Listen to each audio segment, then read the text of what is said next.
இயற்கை விவசாயம் சார்பாக 9ஆம் ஆண்டாக இயற்கை அரிசி திருவிழா நடத்தி கொண்டிருக்கிறோம்.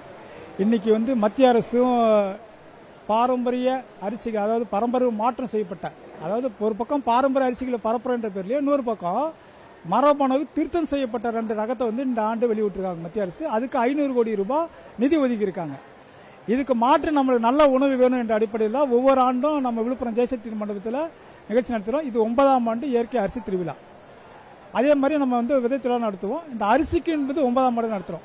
இந்த அரிசி திருவிழா நடத்த வேண்டிய என்னன்னா, இன்னைக்கு எல்லாரும் நோயாளி ஆகிக்கிறோம். கிட்டத்தட்ட 190% பற்றி நீங்கள் நோயாளி ஆகிக்கிறோம்.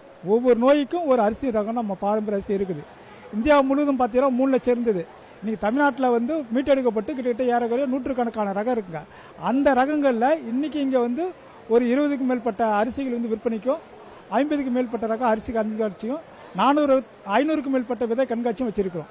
இன்னைக்கு ஒவ்வொரு நோயா இருந்தாலும் அதுக்கு ஒரு அரிசி தயார். இன்னைக்கு காட்டு யானம் சொன்னா சக்கரை நோயாளி அனைத்தும் பேரும் இருக்கிறாங்க.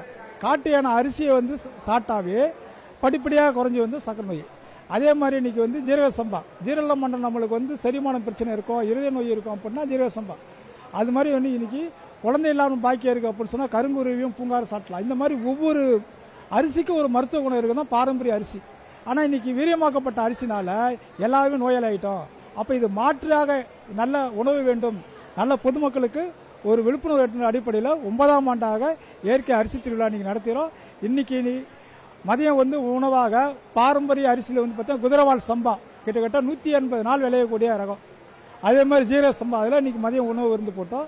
இன்னைக்கு இரவு பார்த்தீங்கன்னா மாப்பிள்ளை சம்பாவும் கருப்பு கவுனியும் இட்லி திருவிழாவும் இருக்குதுங்க. இப்போ இந்த பொதுமக்கள் இன்னைக்கு விழுப்புரம், கடலூர், பாண்டிச்சேரி போன்ற திருச்சி, மதுரை போன்ற நாடெல்லாம் கிட்ட ஏறக்கட்ட ஒரு 45க்கும் மேற்பட்ட ஸ்டால் நீங்கள் போட்டுக்கிறாங்க. இது உணவு சம்பந்தப்பட்ட ஸ்டாலோ அந்த மாதிரி அடிப்படையில் ஒரு விழிப்புணர்வாக இந்த நிகழ்ச்சி நடத்தி வரோம். பசுமை இயற்கை விவசாயம் சார்பாக 9ஆம் ஆண்டு நடைபெறுகிறது. பசுமை இயற்கை விவசாயத்தோட ஒருங்கிணைப்பாளர் பாண்டியன். இது இன்னைக்கு 23ஆம் தேதி இன்னைக்கு ஓபன் பண்ணியிருக்கோம். வெள்ளிக்கிழமை 23, 24, 25 3 நாள் இந்த நிகழ்ச்சி நடக்குது. காலையிலே 10 மணிக்கு ஆரம்பிச்சு இரவு 9 மணி வரைக்கும் இந்த நிகழ்ச்சி நடத்தி வரோம். அது கண்காட்சி பார்த்தீங்கன்னா காலையில் 10 மணிலேருந்து 2 வரைக்கும்.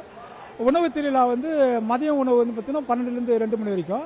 இரவு 6 மணிக்கு ஆரம்பிச்சு 8:30 மணி வரைக்கும் இட்லி திருவிழா வைக்கிறோம். இன்னைக்கு விற்பனை என்பது காலையில் தொடர்ச்சியாக நின்றுட்டு இருக்குதுங்க. அதே மாதிரி இப்போ நாளைக்கு பார்த்தீங்கன்னா காய்கறி சாகுபடி விவசாயியுடைய கருத்தரங்கமும், நாளை மறுநாள் நெல் சாகுபடியுடைய விவசாயிகள் கருத்தரங்கம், அதே போல் நாளை மறுநாள் பார்த்தீங்கன்னா உணவு பாரம்பரிய உணவுகளை எப்படி சமைக்கிறது என்ற பற்றிய கருத்தரங்கமும் வச்சிருக்கிறோம். அது பார்த்தீங்கன்னா காலையிலேருந்து மதியம் வரைக்கும், மதியிலேருந்து இரவு மாலை வரைக்கும் அந்த மாதிரி வருது. அதே போல் இந்த உணவு சமாளிக்கிறீங்களா ஒன்றும் இல்லைங்க. பாரம்பரிய அரிசியில் முறுக்கு சாப்பிடலாம். நானும் 2-3 வருஷமா தேடிட்டு இருக்கோம். செய்யறதுக்கு ஆளே இல்லை. எல்லாரும் கிராமங்களில் முறுக்கு செய்வாங்க, அதிரசம் செய்வாங்க.